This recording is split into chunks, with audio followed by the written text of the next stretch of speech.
I still remember the exact weight of my father's voice when he said it. Not the volume. The weight. The way it settled over that room like something final, the way a lid settles over a box, and the 30 people seated around those tables all turned to look at me at the same moment, some with pity and some with discomfort and some with the particular expression people wear when they have just witnessed something they wish they could say wasn't true. I was 34 years old. I had driven 4 hours from Houston to San Antonio for my father's retirement dinner.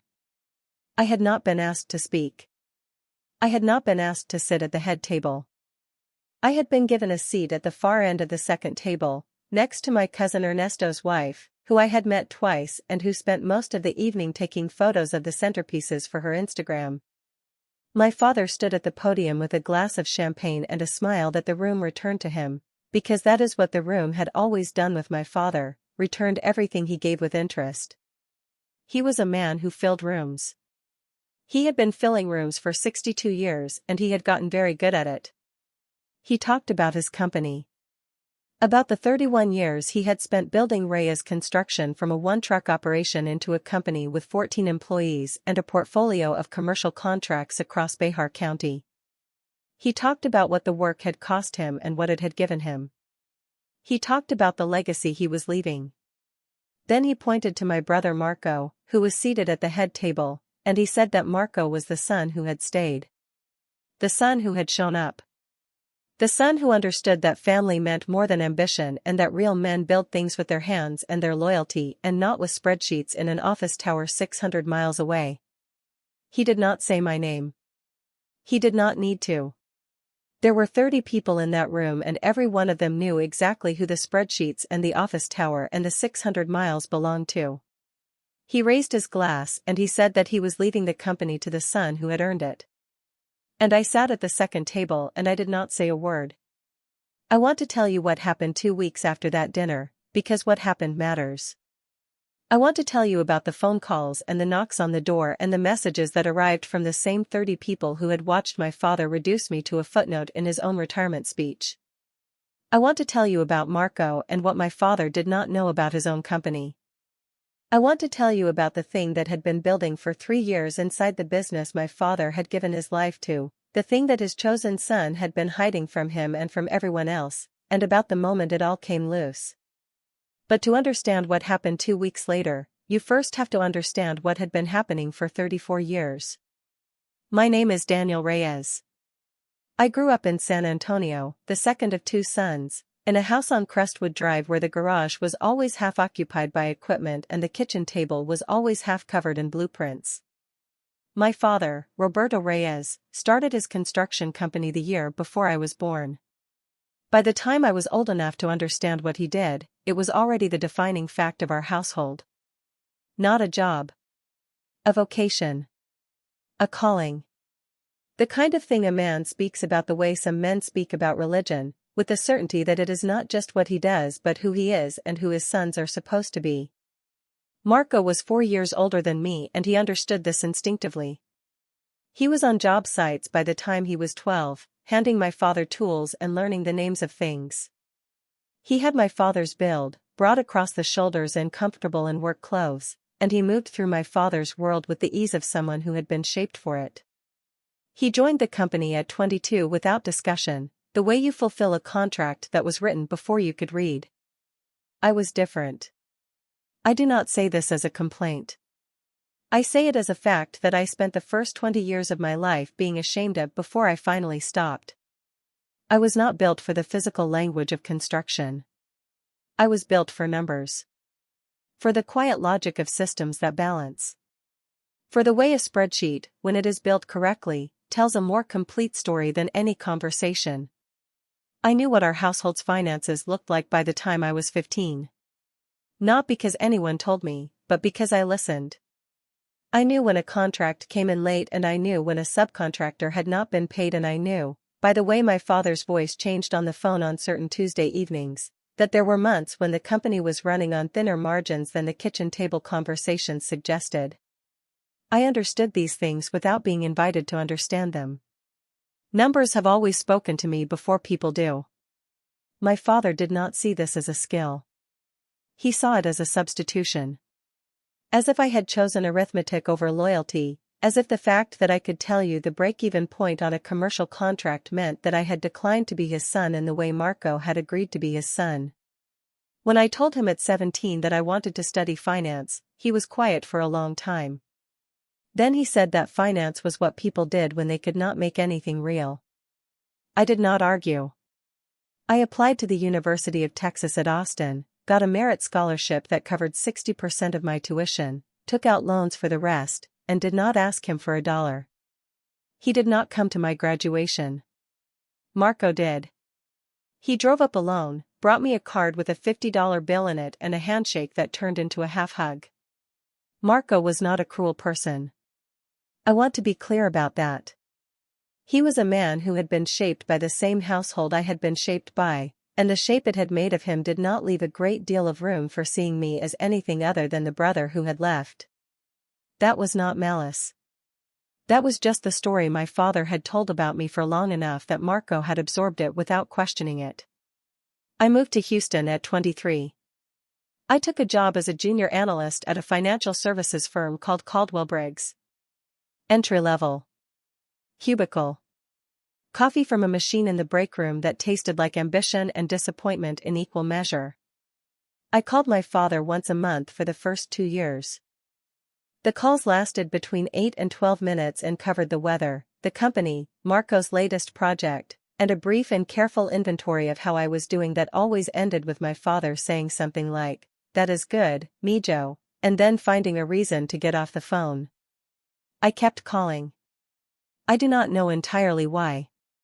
Perhaps because the alternative was admitting something I was not ready to admit. By 30 I was a senior analyst. By 32 I was managing a portfolio of mid-market commercial accounts worth just over $40 million. I was not wealthy in the way that people imagine when you say the word finance. I was stable. Quietly, carefully, deliberately stable. I owned a condo in the Heights neighborhood of Houston. I drove a 4-year-old Acura that I had paid for in cash. I had a savings account that would have made my younger self embarrassed by the gap between the life he had expected and the life that had actually materialized. I did not tell my family any of this. Not because I was hiding it. Because they did not ask. Because the family conversation had its shape and my financial life was not part of the shape. My father talked about the company. Marco talked about projects and schedules and the new foreman they had hired. My mother, Sylvia, talked about the grandchildren she was waiting for and the garden she was expanding and the neighbor whose dog kept coming into the yard. I listened. I asked questions. I fit myself into the spaces I was given. I was not bitter about this. Or if I was, I had learned to carry it so quietly that I could not always distinguish it from ordinary sadness. The retirement dinner was announced in August, 3 months before it happened.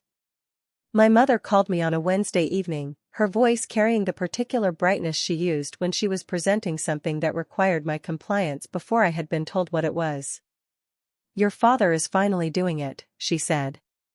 "He's giving Marco the company at the end of November. We're throwing him a dinner. 60 people, maybe. The Guadalupe room at La Fonda." I wrote down the date. I booked a hotel. I arranged to take 2 days off work. I did not ask where I would be seated. I should have. The evening of November 14th was cold for San Antonio, which in November means approximately 58 degrees, but which the assembled guests treated as an Arctic condition requiring wool and commentary. The Guadalupe room at La Fonda held the warmth of 100 candles and the competing perfumes of 60 people dressed for an occasion. There were flowers on every table. White roses. My mother had overseen the arrangements personally and they were, as everything she touched tended to be, impeccable. I arrived at 6:45, 15 minutes before the start time on the invitation, because I am the kind of person who arrives 15 minutes early and has spent 34 years in a family where that is considered a personality flaw rather than a courtesy.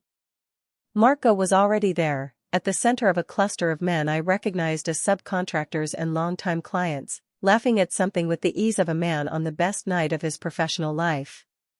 He saw me across the room, lifted his chin in greeting, and returned to the conversation.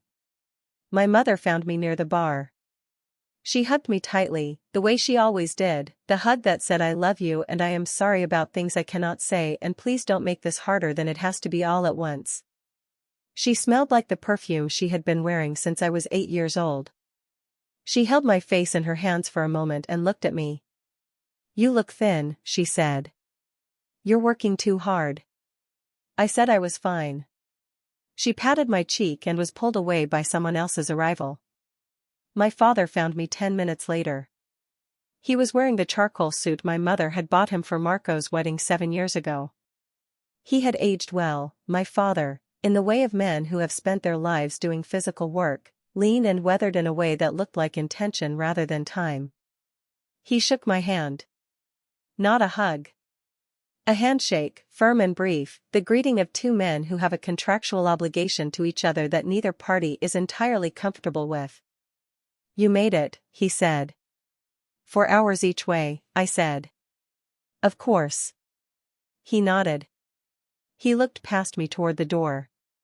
"Marco's been here since 6. I said nothing. He said, "The Garcias are coming, and the Mendez family, and Ruben Ochoa from the city contracts office. A lot of important people tonight. Try to introduce yourself around." I looked at him. He was already moving away. I found my seat at the second table. The dinner itself was good. Enchiladas verdes and rice and beans and a dessert table that my mother had constructed with the precision of an architect. The room was warm and loud and full of the particular energy of an evening where everyone present has agreed to feel celebratory. I ate and I listened to my cousin Ernesto's wife talk about a bathroom renovation she was planning, and I drank 2 glasses of a Rioja that was better than I had expected, and I watched my father at the head table, moving through the meal with the ease of a man who has never once doubted that the room belongs to him. At 8:15, he stood. The room went quiet the way rooms go quiet for him. Immediately, completely, with the quality of attention that some people simply command without working for it. He spoke for 11 minutes. I know this because I timed it on my phone under the table, not strategically, just because timing things is what my brain does when it needs something to hold on to. He talked about his father, who had come from Monterrey with nothing. He talked about starting the company with 1 track and a handshake from a man named Don Castillo who had taken a chance on a 29-year-old with more confidence than experience. He talked about the jobs that nearly broke him and the jobs that made him, and the 31 years of mornings at 5 a.m. and evenings that ran past dark and weekends on job sites because the work did not understand weekends. Then he talked about Marco. He said Marco had been beside him for 12 years. He said Marco had learned the business from the ground up, had never complained, had never looked for an easier path. He said Marco was what a son was supposed to be. He used that phrase. What a son was supposed to be. The room responded with the murmur of agreement that the room always gave my father. And then he said it. He said that not every man was lucky enough to pass something real to his sons. That some sons chose a different path. A softer path. A path that was about making money for other people instead of building something of your own. He smiled when he said it. Not a cruel smile. The smile of a man who believes he is being honest about something that is uncomfortable but necessary, the smile of someone who has confused cruelty with candor for so long that he can no longer tell the difference. He said that he was proud of the son who had stayed. He looked at Marco. He raised his glass. And 30 people raised their glasses with him, and some of them looked at me and some of them did not, and my cousin Ernesto's wife stopped taking photos of the centerpieces for exactly 3 seconds and then resumed, and the room filled with the sound of celebration for the son who had earned it, and I sat with my hands in my lap and my face arranged in an expression that I had been practicing for 34 years. I did not leave early. I want you to understand that. I did not take the easy exit. I stayed for the rest of the dinner. I congratulated Marco. I helped my mother carry things to the car. I hugged my father at the end of the evening, briefly, the same contractual handshake in a different form, and he patted my shoulder once and said, "Safe drive back, Mijo." I drove back to my hotel on Broadway and I sat on the edge of the bed in my suit and I looked at the wall for a while. Then I called my colleague, James Whitfield, who was the only person I could think to call at 9:45 on a Thursday night who would understand what I was about to say. I said, "Something needs to change." He asked what happened. I said, "I'll tell you on Monday." I did not know, sitting on that hotel bed, that I would not need to wait until Monday. That the change I was thinking about was already in motion, in a way I had not set in motion, because of decisions that had nothing to do with me and everything to do with my brother and a company and a set of numbers that Marco had been keeping very carefully away from my father for 3 years. I did not know that in 14 days, those same 30 people would be trying to reach me. I turned off the light. I drove home the next morning. I went back to my life. And I waited for what I did not yet know was coming. The Monday after the dinner I sat across from James Whitfield in the small conference room on the 14th floor of our building and I told him everything. James was 51 years old, the senior director of our commercial lending division, and he had the particular quality of stillness that belongs to men who have heard a great many difficult things over a long career and have learned that the first useful response to any of them is silence. He let me finish. Then he said, "What do you want to do about it?" I told him I did not know yet. He said, "You'll figure it out. You always do." That was the end of the conversation. James was not a man who offered comfort in large quantities, but what he offered was precise, and that has always mattered more to me than abundance. I went back to my desk. I worked. This is what I do when things are difficult. I work with more attention, more precision, more focus, because the numbers have never once looked at me the way my father looked at me from that podium, and there is a particular relief in being known by something that does not require you to justify your existence before it will speak to you honestly. The weeks after the retirement dinner had a specific texture. I have thought about this since, trying to name what those 14 days felt like from the inside, before I knew what was happening on the outside. The best I can say is that they felt like the moment after you have set something down. Not relief exactly. Not resolution. Just the particular stillness of having stopped carrying something that you did not choose to pick up. I did not call my father. He did not call me. My mother called on the Sunday following the dinner, 5 days after, to tell me that the transfer of the company had been officially filed, that Marco had signed the paperwork, that my father was talking about taking a trip to Monterey to see the house where his own father had grown up. She said this with the same careful brightness she used for all things that required brightness as a management strategy. She asked if I had gotten home safely. She asked about the weather in Houston. She did not ask how I had felt sitting at the second table while my father eulogized my brother and used my absence as the contrast that made the eulogy land. I did not raise it. I answered the question she asked. I told her I hoped the trip to Monterey went well. I told her I loved her. I meant both things. I went to the gym on Monday and Wednesday and Friday, the same schedule I had kept for 4 years. I cooked dinner most evenings in my condo, nothing elaborate, just the quiet discipline of feeding myself properly because my body is the instrument I work with and I have learned to maintain it. I read. I slept 7 hours with the consistency of a man who has made peace with routine because routine is the structure inside which everything else becomes possible. I did not think about Marco every day. This is true and I want to say it plainly because the easier version of this story would have me sitting in my Houston apartment consumed by the injustice of what had happened, planning some form of response, constructing my vindication in advance. That is not what occurred. I had 34 years of practice at absorbing the particular shape of my family's disappointment in me and I had developed a genuine capacity to set it down and return to my life. The dinner had hurt. It had settled into the specific place in my chest where all the other versions of that same hurt lived. And then I had gone back to work.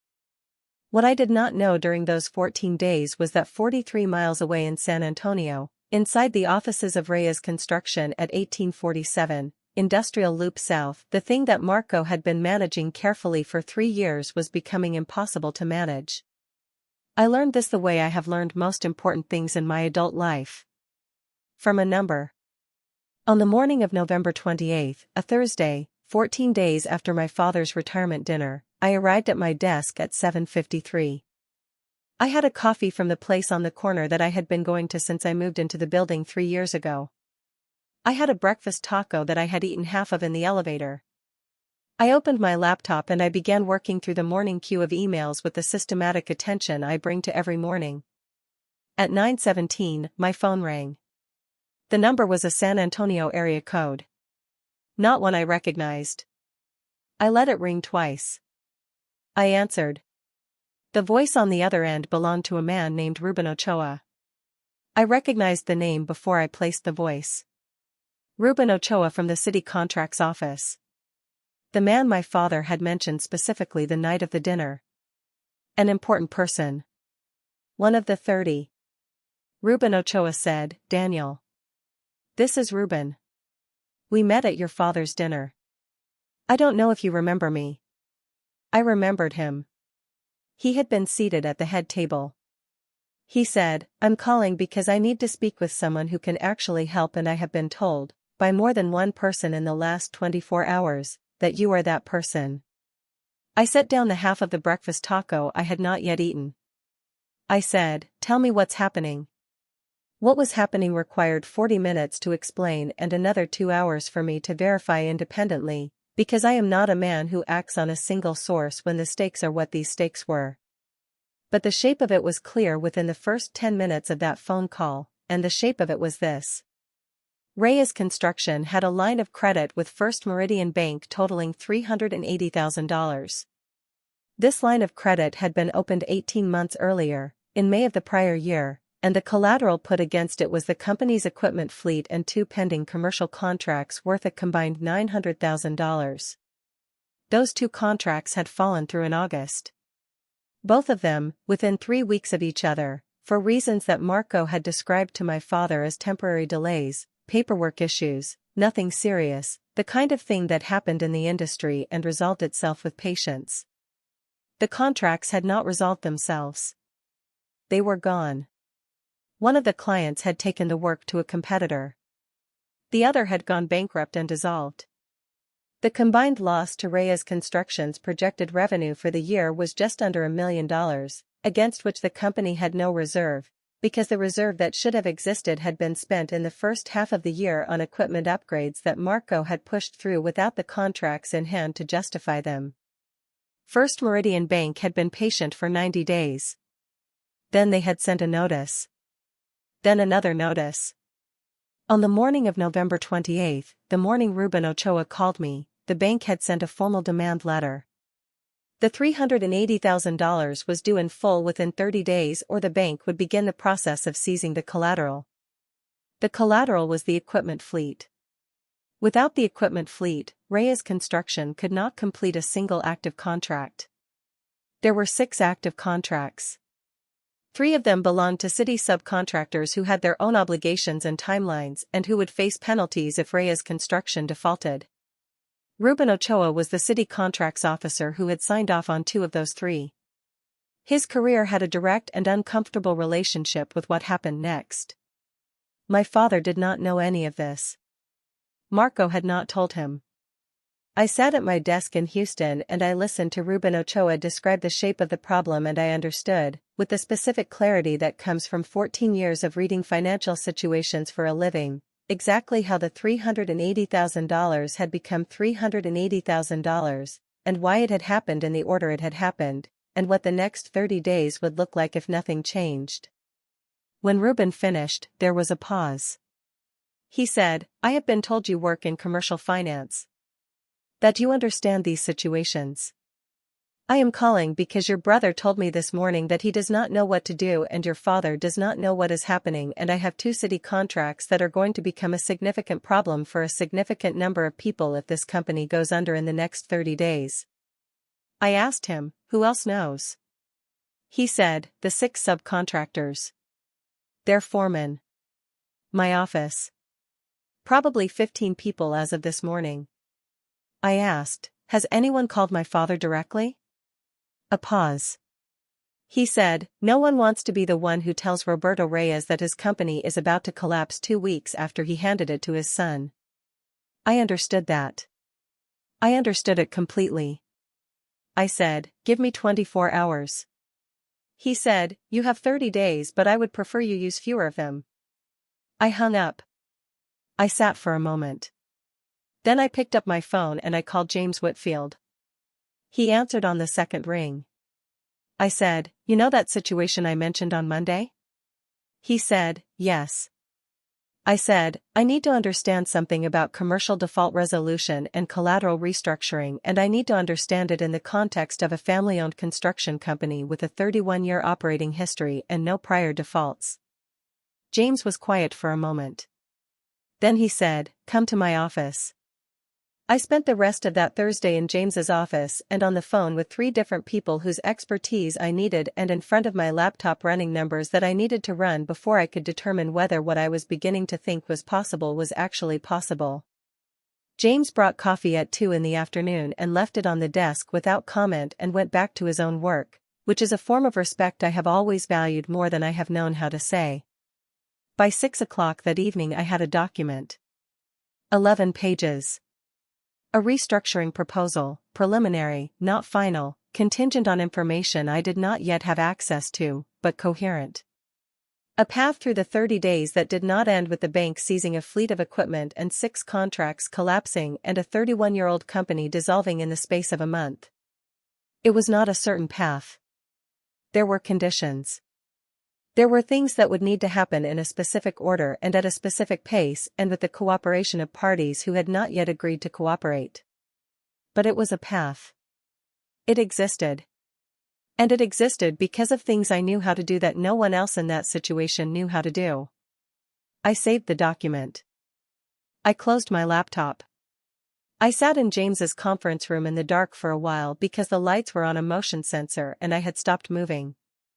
I was thinking about my father at that podium. About the 30 people raising their glasses. About the phrase what a son is supposed to be and the weight of it and the direction it had pointed. I was thinking about Marco, who was not a villain in this story any more than I was a hero in it.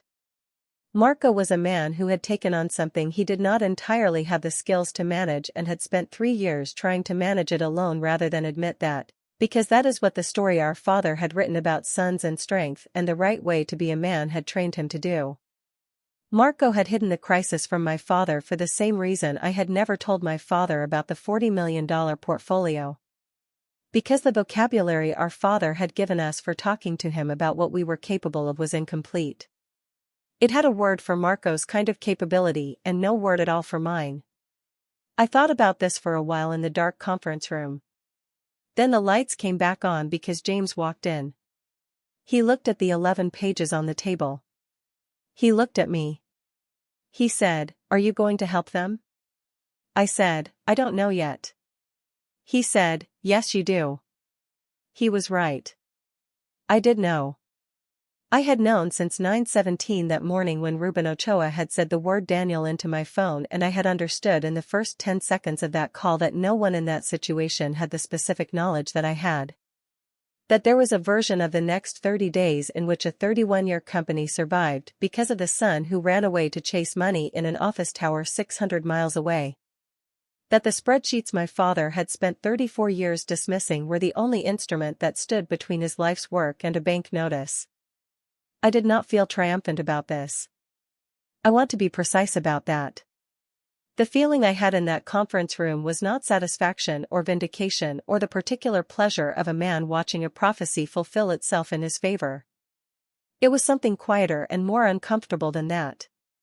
Something that had to do with the fact that I was going to help them regardless. That the question of whether I deserved to feel vindicated was entirely separate from the question of what I was going to do. And that I already knew the answer to the second question even though the first one was still sitting in my chest unresolved. I picked up my phone. I called my mother. She answered on the first ring, which meant she had been waiting for someone to call, which meant she knew more than she had let on during our Sunday conversation, which did not surprise me. I said, "Mom, I know what's happening with the company. I know about the bank. I need you to tell Marco to send me everything. Every financial document he has. The line of credit agreement, the contract files, the equipment inventory, the payroll records. Everything. She was quiet for a moment. Then she said, very quietly, "How did you find out?" I said, "It doesn't matter. Can you make sure Marco sends me the documents tonight?" Another pause. The kind of pause that has 34 years inside it. She said, "Me, Joe. I didn't know how to." I said, "I know, Mom. It's okay. Just get me the documents." She said, "Your father doesn't know. He can't know yet. He just retired. If he finds out what Marco..." I said, "I understand. One thing at a time." She started crying then. Not heavily. The quiet kind of crying that my mother does when she has been holding something for a long time and someone has finally given her permission to set it down. I said, "It's going to be okay." I meant it. That is the thing I need you to understand. I meant it not because the situation was easy or because I was certain of the outcome, but because I had run the numbers and the numbers said there was a path and I knew how to walk it. By 9 o'clock that night the documents were in my inbox. By midnight I had read all of them. By 2 in the morning I knew exactly what needed to happen. I set an alarm for 6. I slept 4 hours. When I woke up, my phone had 11 missed calls. Ruben Ochoa. 2 of the subcontractors. A man named Felix Garza who I did not recognize, whose name I would later learn was one of the longest tenured employees at Reyes Construction, a foreman who had worked for my father for 19 years and who had 6 people on his crew whose paychecks came from the company's accounts. A number I did not recognize that turned out to be the project manager for the city's infrastructure division, who had learned about the demand letter from Ruben and was calling in a professional capacity that was entirely separate from any personal connection to my family but which produced the same result, a person who needed to know that someone was handling this. And one call from Marco. I looked at Marco's name on my screen for a long time. Then I called him back first. He answered immediately, which told me he had been awake. He said, "Daniel." I said, "I have the documents." Silence.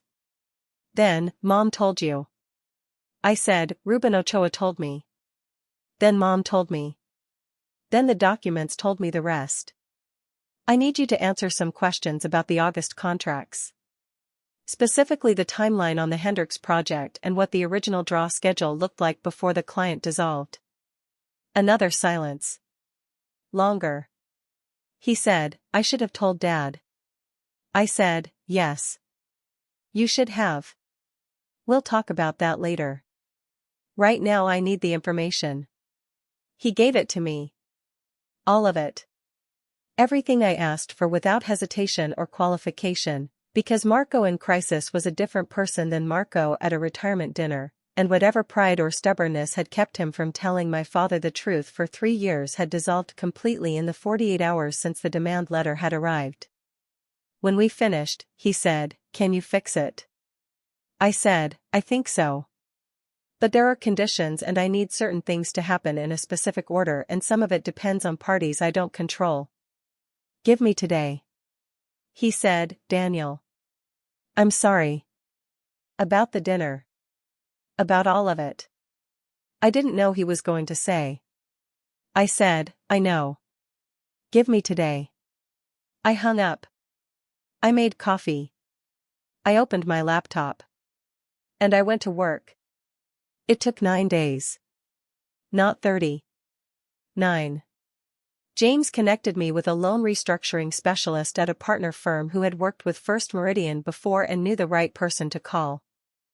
I prepared a formal remediation proposal, 23 pages, with a revised payment schedule, a collateral revaluation based on current equipment appraisals, and a bridge financing arrangement that I structured through a small business lending program I had spent 3 years working within my commercial portfolio. The proposal gave the bank a better outcome than seizing the equipment would have. Banks do not want construction equipment. They want their money back in a form they can report cleanly. I gave them that form. First Meridian agreed on December 7th. The equipment stayed. The 6 contracts stayed. Felix Garza's crew kept their paychecks. Ruben Ochoa called me when he got the news. He said, "I don't know how to thank you." I said, "Make sure the city contract's clear on schedule." He said he would. He did. I did not go to San Antonio for the signing.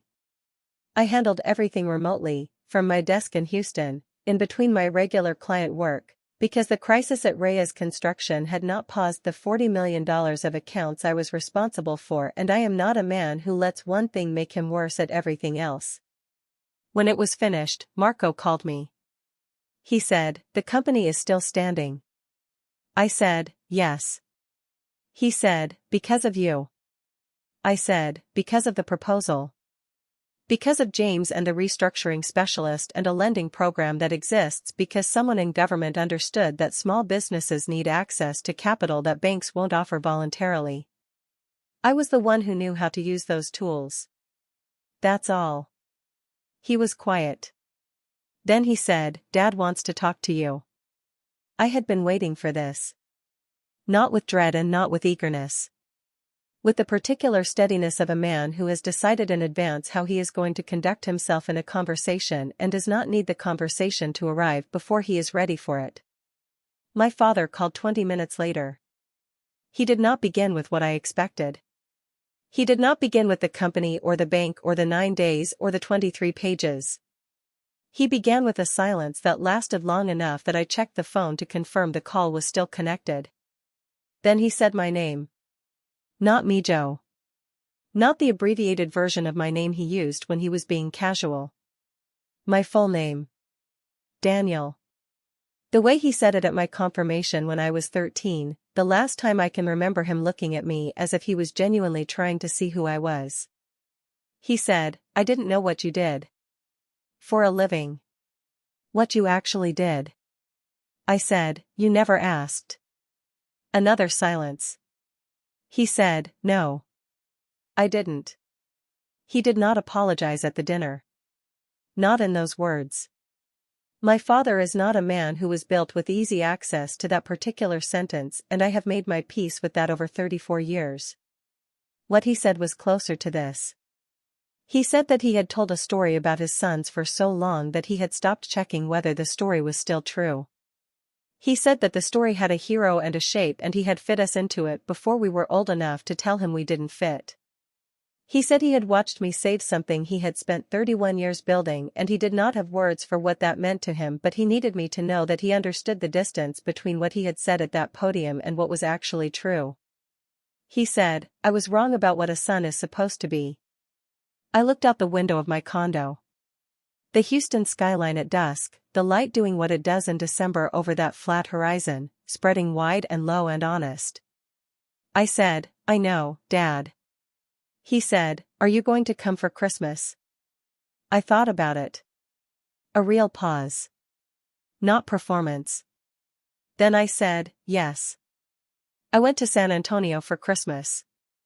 I sat at the table my mother set, which was the same table it had always been, in the same house on Crestwood Drive, with the same smell of food and candle wax and the particular warmth of a house where someone has been cooking since morning. Marco and I did not discuss the dinner.